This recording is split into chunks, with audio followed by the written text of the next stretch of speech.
All right, we're going to go ahead and start.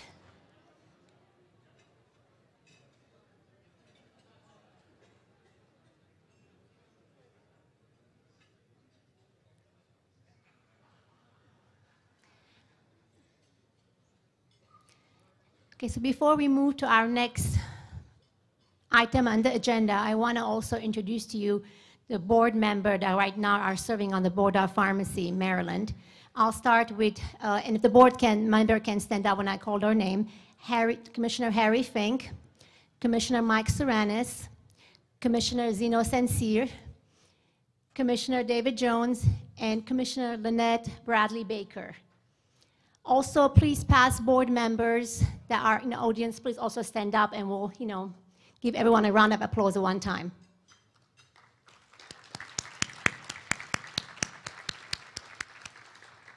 All right. Before we start our next speaker, I want to take a moment to recognize a distinct group of Maryland pharmacists. Those individuals have served the public in the practice of pharmacy for more than 60 years. We are especially fortunate to have 4 of those 12 individuals with us here today who will receive the following citation from Governor Martin O'Malley for their dedicated service. I'm going to read one of them to you here. It says, "Be it known that on behalf of the citizens of this state, in recognition of 60 years of continuous licensure, the Maryland pharmacist providing dedicated service to the people of Maryland, and as our citizens join together with the Maryland Board of Pharmacy in expressing our highest admiration and gratitude as you are honored for your exemplary service and contributor to our state." And basically, it's a really nice looking governor's citation. So those members that honorary that are here today are Francis Harold, please come up to the podium.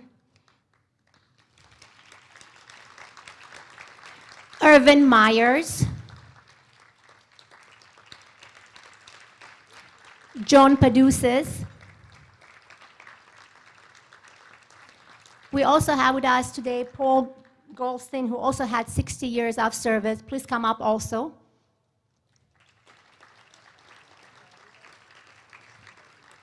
And I want to thank all the other names, and I'll just name them. We have Joanne Bundy, Dorothy Donovan, John Gavlinsky, Dubois Norman, John Strout, Robert Tice, Robert Kokowski, and Ralph Crocamo. They couldn't be with us today, so we're going to mail their certificate to them. And our Executive Director, Laverne Nasia, is going to help me pass those.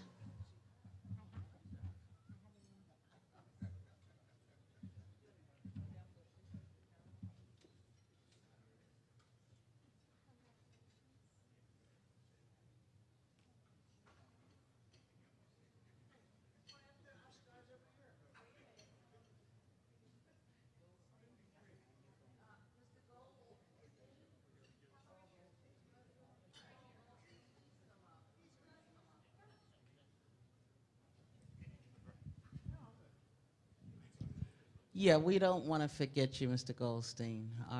We want to make sure everyone who has worked this long is acknowledged when they're supposed to be acknowledged. Please come join us. You'll definitely receive your certificate. And we have Mr. Dubois, actually, he's here. Oh, Mr. Dubois. Okay.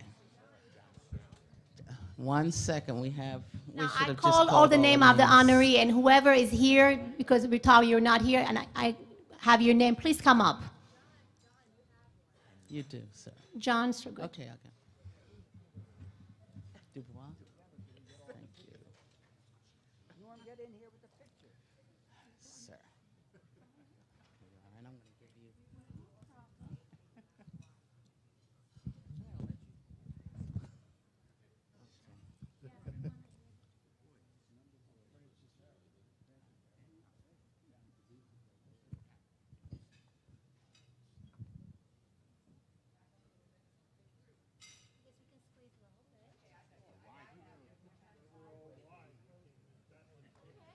Turn sideways. Turn sideways.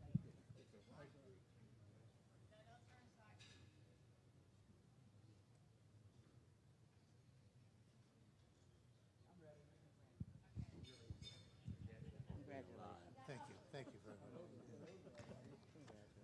Thank you, Rob. Thank you. Thank you very much. Thank you. Glad you're here.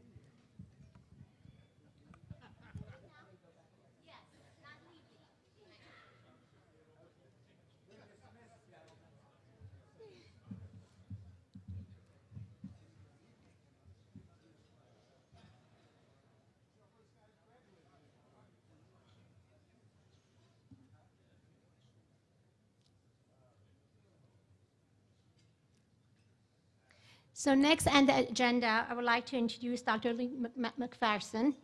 Dr. McPherson is professor and vice chair in the Department of Pharmacy Practice and Science at the University of Maryland School of Pharmacy in Baltimore. She has maintained a practice in both hospice and palliative care and ambulatory care in her entire career. Dr. McPherson teaches extensively in the PharmD program and pain management and end-of-life care. She also developed one of the first and few palliative care pharmacy residency in the U.S. Dr. McPherson served on the board of the Hospice Network of Maryland and also president of the American Society of Pain Educator. Dr. McPherson has received many honors and awards for her work. She has also written 4 books, including the best-selling Demystifying Opioid Conversion Calculation, A Guide to Effective Dosing.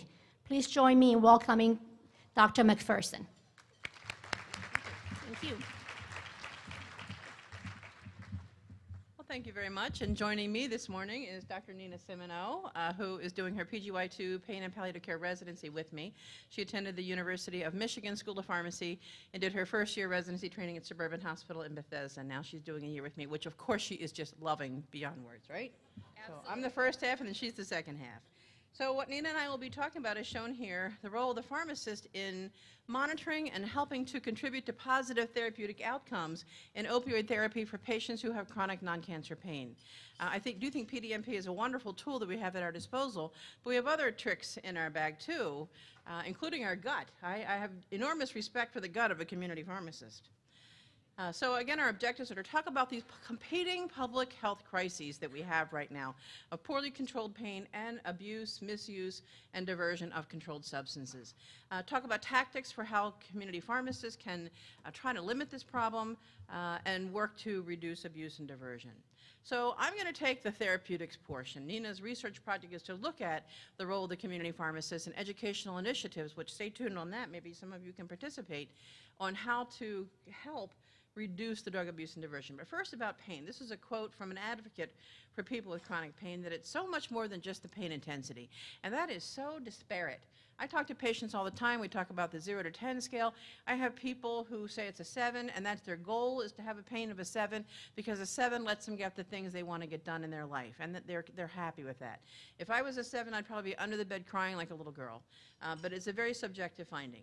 Over time, many patients find the effects of living with chronic pain impact their ability to work, engage in recreational and social activities, and for some, to perform just the most basic everyday activities that we all take for granted. Everybody has had pain, certainly, but for some patients, it can be so debilitating.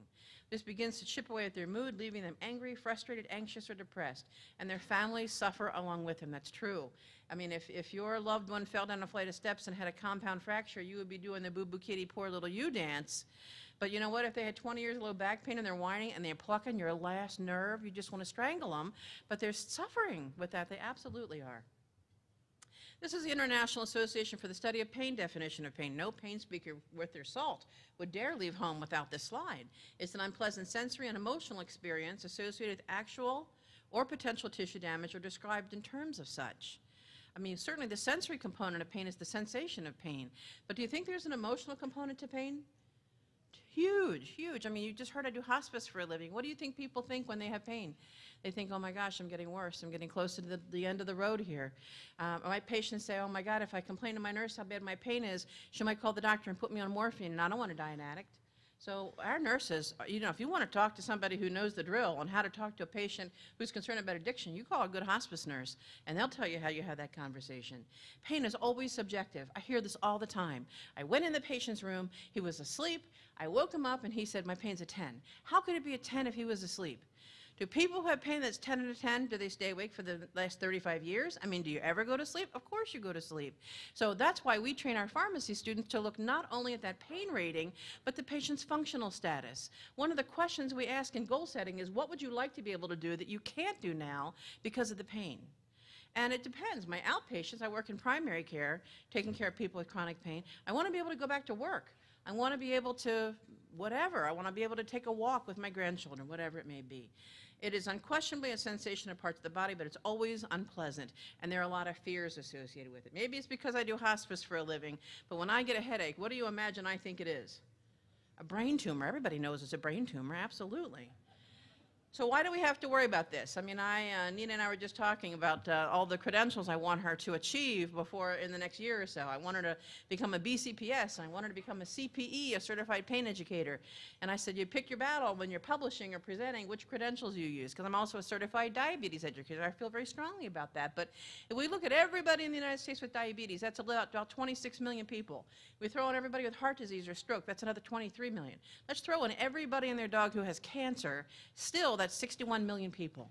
If you look at people with chronic pain, it's 100 million people in the United States. Now, there's a lot of overlap there because diabetes, heart disease, and cancer all cause pain. So a lot of people are in both pots. But when you look at it, this is, I think, in my mind, the #1 public health issue we have, poorly controlled pain. The prevalence is staggering. Look at low back pain. Oh my gosh. Who here, raise your hand if you've ever had a little bit of back pain. Look at that. Pretty much every hand, I hurt my back at the gym last week, and I've decided that sitting home knitting is probably the better way to go, because you never pull your back knitting, you know what I mean? Okay, you may fall if you're running with the needle and poke at your eye, but you know. The disability is crippling. Look at the impact in the light green on basic actions, the dark green, the impact on complex actions. So anything from the most basic thing you want to do all the way up to more complex things. And it's increasing. Bad news here. I mean, hats off to the I have to say, dudes, you're all dudes. I was happy to hear a couple of women made the 60-year mark, but present here, all men. The older we get, the higher the risk for pain. And it's a chronic problem. Look at the people, regardless of age, where it's lasted over a year versus 3 months to a year. And just more facts, more data. I don't think I need to convince you. You cannot swing a dead cat without hitting 5 people who are or have suffered pain. I mean, clearly it's highly prevalent. And that it has a major impact. Time off from work, people have to change jobs. I take care of a gentleman who, I've forgotten he was a computer programmer, and it's even too painful to sit in a chair for more than about 15 minutes. And in his leisure time, he likes to play the guitar. Now, he really freaks out my students. Even though he's Caucasian, he has long gray hair. I mean, he could wear a ponytail, and he's a guitar player, and he looks like an old hippie. So it really freaks out my students, saying, oh, I bet he's a drug user. He is not a drug user. Well, he's a user. He's just not an abuser. Oh, my goodness. You cannot profile people like that. So why are we doing such a terrible job? A lot of times I'll ask an audience to give us a report card grade on how well we're doing pain management, A, B, C, D, or F. And usually I hear C's, D's, and F's. Would you agree with that? So why are we doing such a terrible job? Part of it is system level barriers, as shown here. I think a lot of it is clinician level barriers. So raise your hand. When you went to pharmacy school or technician school or wherever you went, how many hours of pain management were in your curriculum? I got a big 0 here from our Board of Pharmacy board member up here. When I went to pharmacy school, and I didn't graduate that long ago, it was '86, I had 1 hour on basic rat pharmacology, pain management. So if I run across a rat in pain, I got this. But I don't even like rats. Who likes rats? Okay, Ed Morton likes rats, that's it. But I do think people are, certainly we've come a long way. At the School of Pharmacy, our students are bombarded with it. I wonder why that is, because I teach it a lot, and yay, I chaired the curriculum committee, so hey, I wonder how that happened. But our medical school has really upped their game. Our nursing school has upped their game. So we've come a long way, but still not a ton. Let's see, what else? Difficult for primary care providers to identify and engage with other clinicians. When we talk about referring patients to pain specialists, we have 1 pain specialist in the United States for every 29,000 citizens. Now, that's not too bad if you live here in Baltimore, but what if you live in one of those counties that Michael talked about that's out in the boonies? Yeah, not so much. I don't feel as lucky. Or what if you live in the middle of Montana somewhere? What are the chances that within 5 miles you're going to find a pain specialist? None. And there are a lot of patient-level barriers. Pain patients feel very victimized, I have to tell you. They really do. And then we have the patients who are trying to scam the system, but they're far, far, far fewer than legitimate pain patients. And when I ask groups of pharmacists, how can you tell who's a real player from an actor? Oh, I can tell. My gut tells me. I can smell them coming, really. You got science to back that up, that you can smell them coming? Not so much. My sister's a community pharmacist. She's the manager of a pharmacy, and she called me yesterday and said, my gut is telling me this is not good. She said, this patient's doctor wrote her prescription for a month's worth of gabapentin 7 days ago, and she tells me now she's out. And I called the doctor and confirmed he did not increase the dose. So it's not a scheduled product. What do you think? It was for gabapentin. I said, you know what? I said, I'm not sure either. I said, but my gut's not happy with this one either. So I Googled it, and there is absolutely street value to gabapentin. And the street data tells us 1,500 milligrams at a time gives you a buzz equal to a benzodiazepine high. And you know, Lyrica is scheduled because, you know how the FDA decides how to schedule a drug? They bring a bunch of drug abusers into the lab, and they give them a drug, and they rate the liking of this. This is called Category 3 data. I was just at the FDA for a 2-day conference on abuse-deterrent formulations. Category 1 data is like in vitro data, test tube data. Category 2, you know, goes a step further, and the Category 3 is this liking study. So in my next life, that's what I want to do. What do you think? That's for a job. Yay, I like this one. We'll make it a C4 then. Okay, so if you had to profile somebody, you know how the airports profile people, you look like you got a bomb. Anyway, how would you profile somebody that you would not want to be from a pain perspective? Any thoughts? Who would you not want to be from a pain perspective? What do you think? A young black man with what? Stress? Oh, dreads. Okay, that's a good one. Anybody else? I got one better, though. I would hate to be an old woman who was half African-American, half Hispanic, who had HIV. You might as well just die. You might as well just fall over and die, because nobody's going to treat your pain. A lot of practitioners still believe young people, children, and old people don't feel pain.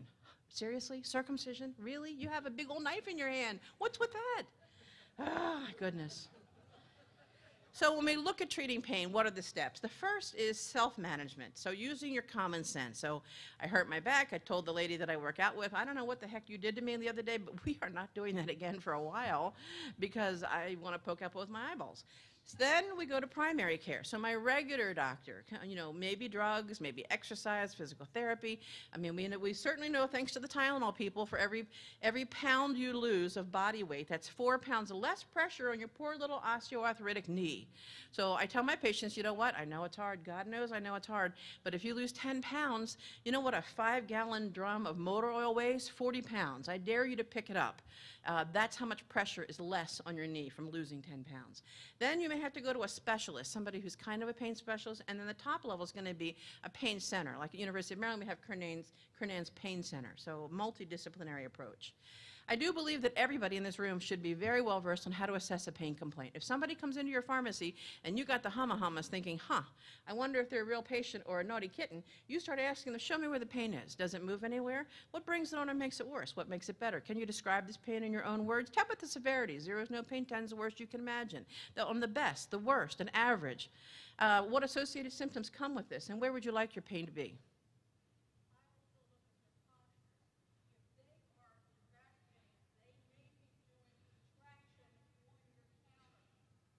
That's true. So look at I do believe in the powers of observation. I train my nurses to do this because we have a lot of patients at end of life with dementia who cannot say, wow, I'm really in pain here. So observing them. With our nursing assistants, I spend a lot of time talking about the words. So what does a furrowed brow mean? I tease Nina. I say she's 12 years old because she looks so darn young. I said, Nina cannot work up a furrowed brow if I beat her with a big stick because she's just too darn young. Either that or she's really been nipping at the Botox, if you know what I mean. But I do look at the posture. I look at, are they guarding? Are they grimacing? Do they have a frowny face? All very important. So be able to assess the pain. Non-drug, even though I am all about the drugs, don't get me wrong, I'm a firm believer in the drugs. There are certain disease states that are painful that are not really even amenable to drug therapy. Really, it's the non-drug therapy. Fibromyalgia, 100% of people who use aquatic therapy for fibro feel better. It's not about an opiate with fibro. So PT, OT, I take care of a guy who had a concrete ceiling fall on him and obliterated his right hip, and he's got all this hardware in his hip which causes him exquisite pain. If they remove the hardware, he'll be paralyzed. And the thing that helped him the best was acupuncture. And he's a very stalwart guy. He's like 6'8". And when I first suggested it, you would have thought I said, I want you to go home and drink the blood of a chicken, the way he looked at me.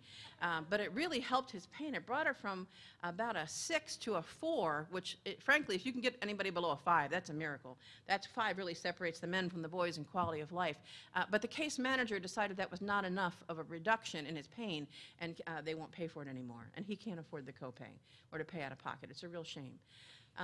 Exercise and stretching, boy, that's key with fibromyalgia. And I take care of a lot of little old ladies with fibromyalgia. Energy therapy, I don't know. I'm a pretty left-brain person, and the idea of this energy therapy seems a little woo-woo to me, but some people swear by it. I do think cognitive behavioral therapy is important. Meditation, mindfulness, learning to pace your activities, biofeedback, all very important. People with chronic non-cancer pain, the most important thing is education. We cannot make this pain 100% go away. It's just not going to happen. We just can't do it. And then, of course, we have the drugs, the non-opioids, the opioids, and the adjuvant. So let's talk a little bit about the drugs. Acetaminophen, which certainly we all know there are many other names. So the FDA has really done a nice job, in my opinion, of trying to crack the whip here on eliminating these other names. So patients don't get confused and end up taking 9 grams of acetaminophen a day. I love that the FDA said by January of 14, all combinations cannot exceed 325 of acetaminophen. I see about 6 months ago, Vicodin made the jump too, so I love that.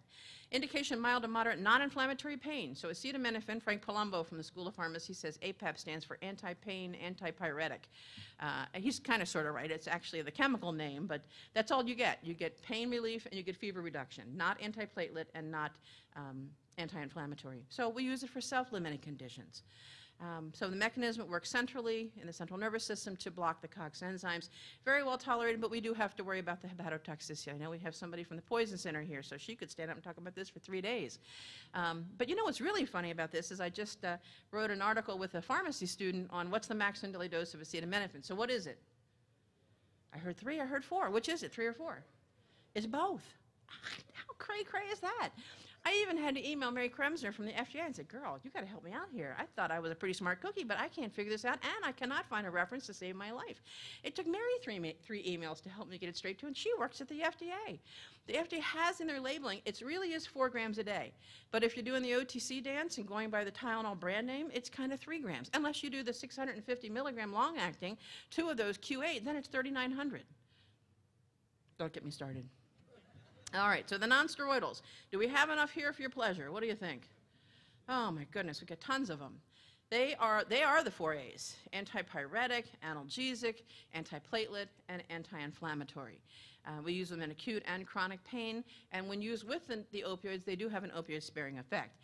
The drug abuse and diversion issue and fatality issue aside, which granted is kind of a biggie, I think the opioids are safer than the non-steroidals when they're used appropriately. I mean, everybody gets all hopped up about, oh my God, 10,000 people died from opioid overdose last year. Well, I agree, that's terrible, but 20,000 freaking people died from a non-steroidal-induced bleed last year. Why isn't this on the front page? Oh my goodness. So lots of indications as you see here. Now we have both ibuprofen and ketorolac parenteral. Mechanism of action inhibiting the COX-1 enzyme. Of course, we know this is where we get our antiplatelet effect. But then we also see the COX-2, which is the induced enzyme, and these prostaglandins give rise to the ones that cause pain and inflammation. And it was the thinking was, wouldn't it be cool if we could just inhibit the COX-2 pathway? But then more of the arachidonic acid goes down the COX-1 pathway, increase in platelet aggregation, causing more heart attacks and strokes, which is not a good look either. And then lots of side effects from the non-steroidals: dyspepsia, abdominal pain, GI discomfort and bleeding, clotting problems, the cardiovascular complications. So if you look at the data, the safest from a cardiac perspective is probably naproxen, followed by celecoxib at 200 milligrams or less per day. So for my personal use, yes, I still carry Motrin with me. I try not to take it, but I also carry naproxen with me too. I try not to ever take a non-steroidal because the fluid retention. I mean, if I take 400 Motrin, I'll pick up 5 pounds of fluid and hold it for 3 days, just because it seems like a good idea. So I'm very careful about using it. Opioids. So that's kind of the topic of conversation here. Now, there was a group called PROP, Physicians for Responsible Opioid Prescribing, who filed a public citizen petition to the FDA asking for 3 things: to strike the word moderate from the labeling of opioids, number 2, to say nobody can get more than 100 milligrams a day of oral morphine equivalent, and nobody can get an opioid for more than 3 months. And everybody in the pain community held their breath and almost had a stroke, worrying the FDA would take all these recommendations. Thankfully, the only one they took was to strike moderate pain out of the labeling for opioids. So now it's treatment of severe pain that does not respond to non-opioids alone. Some states have adopted this 100 or 120 milligram rule, and I understand on the West Coast they're thinking about going down to 50 milligrams. And if anybody needs more than 50 milligrams of oral morphine equivalent, they have to see a pain specialist. So I predict a lot of people are going to suffer with pain. It's just, I think it's going to make things way worse. Role in therapy, obviously we use opioids for acute pain, breakthrough pain, pain that persists beyond the persistent pain around the clock, cancer pain, non-cancer, very effective in visceral and somatic pain, somewhat in neuropathic pain. You can give with non-opioids to get an opioid sparing effect, meaning you can give a lower opioid dose, which is a good thing. And of course, we use methadone and buprenorphine to manage people who are recovering substance abusers. The adverse effects, we all know, nausea and vomiting. You generally get tolerance to it, although you may not. Constipation, you never, never, never get tolerance to that. And I kind of consider that a red flag. Even though we look at the incidence of constipation from opioids, it's about 50% in the literature. If somebody's taken a whomping dose of an opioid and they say, nope, my bowels are fine, everything's great, still going 3 times a day. Really? Are you sure I'm not paying the electric bill, right, with this opioid prescription? Sedation, decreased cognition, the big one we fear is respiratory depression. But you know, people don't go from sitting there watching a rerun of Law & Order to stopping breathing. In between, they get sedated, so that's what we have to monitor. And itching, you know, this is a big one. It's not an allergy, it's a pseudo-allergy. Sometimes people, I had a call from a nurse the other day, a 24-year-old woman with a lymphoma, itching like crazy, said she has excoriated the skin all over her body from scratching so hard. So that's not good. Pupillary constriction, you never get tolerance to that. So often I'll get a call from a hospice nurse saying, I'm in the nursing home with the nursing home nurse, and we're looking at Mr. Jones here who has dementia, so he can't articulate about the pain, but he's been on the morphine 10 milligrams Q4 around the clock forever, and now we're not sure whether he's FTD, which is fixing to die, or is he opioid intoxicated? I said, well, what's his respiratory rate? 10. Oh, great, I can't do anything with that. Is he still putting out urine? Yeah, a little bit. Is he mottled? Not really. So look at his pupils. If he has pinpoint pupils, he's opioid intoxicated. If his pupils look fine, he may be FTD, but he's not opioid intoxicated. Rock and roll. And then the thing we worry about with chronic non-cancer pain use of opioids is there is a whole laundry list of chronic side effects of opioids that now we're really just beginning to realize. Hypogonadism, it affects the immune system, infertility, osteoporosis. So we're seeing a whole laundry list of things now when we look at people taking opioids for 5, 10, 20 years. So it really is in our best interest to limit the use of opioids. So what do I consider when I pick an opioid for a specific patient? I look at their age, partly as a marker for their renal function if I don't have a creatinine, which is the case in end-of-life care generally. Also because we know that old people are more sensitive to the effects of the opioid, so a little caution, starting lower. Are they opioid tolerant or naive? So if somebody comes into the hospital for surgery and they were taking OxyContin 80 Q12 at home for their back pain, and now they're here for surgery, you cannot put them on morphine 1 milligram Q10 minutes PRN the same as you would an opioid naive patient. I mean, they're going to go into withdrawal, so you do have to be aware of that. And if somebody's taken opioids before, how well did it work and did they have any side effects? How about their organ function? If they have renal impairment, the worst opioid is going to be morphine, followed by oxycodone and hydromorphone. Probably the best are going to be methadone or fentanyl, but it depends on how long you're going to use it too. Hepatic impairment, they're all handled by the liver, so start low and go slow.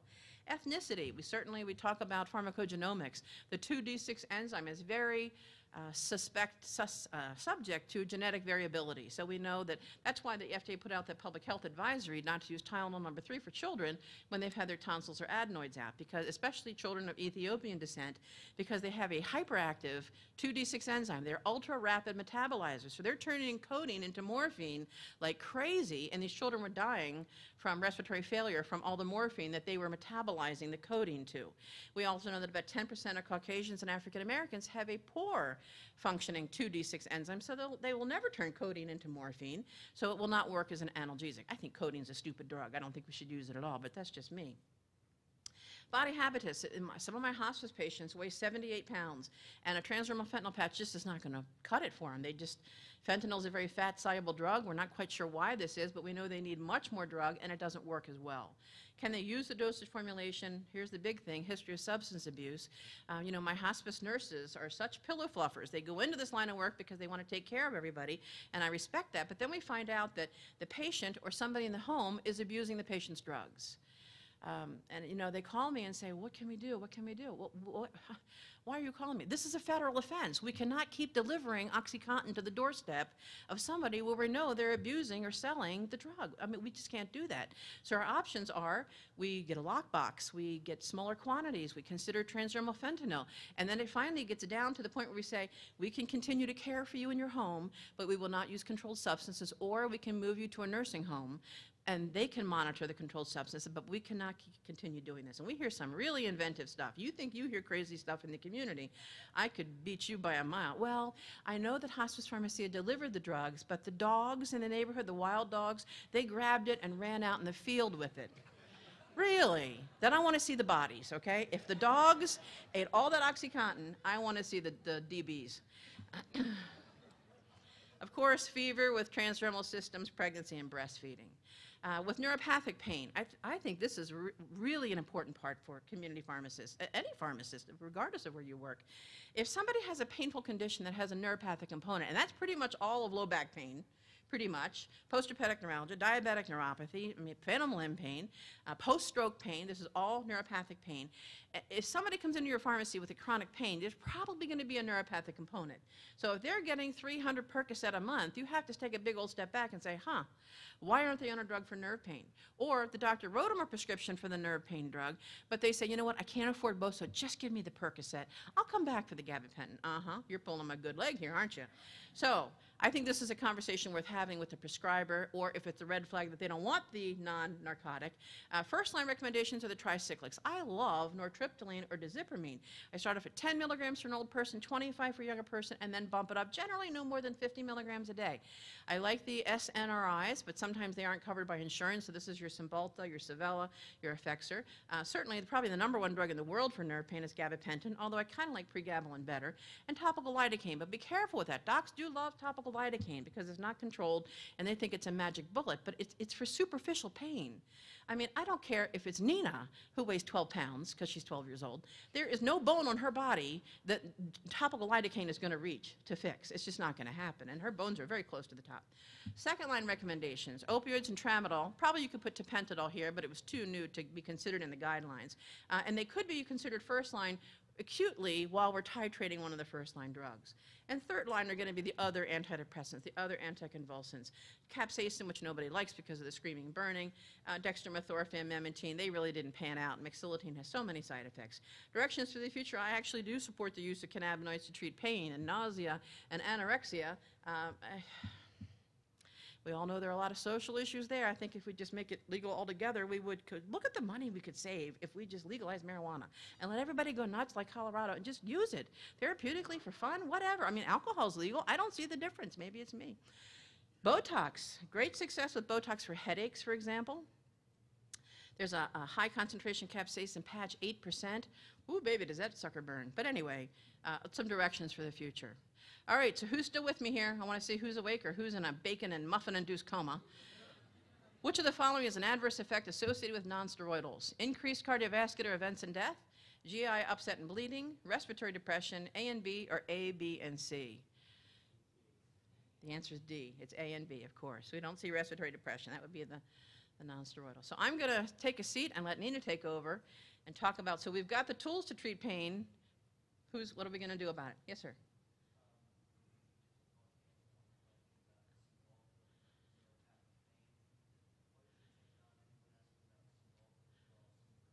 What is my take on Cymbalta-induced withdrawal syndrome?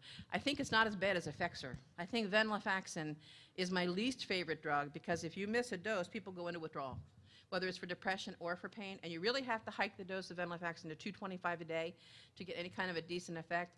The big drawback with duloxetine, in my opinion, is A, the cost, and B, it's the nausea. So make sure you start off with 30 milligrams before you go to 60, and just remember that there is no benefit to going to 60 twice a day, 60 once a day. But yeah, I think when I talk to my hospice nurses about which drugs you can and cannot stop suddenly, I said, if you can't remember, like a pharmacist can remember, anything that's cardiac or CNS, don't stop suddenly until told otherwise. Okay, I'm going to turn it over to Nina.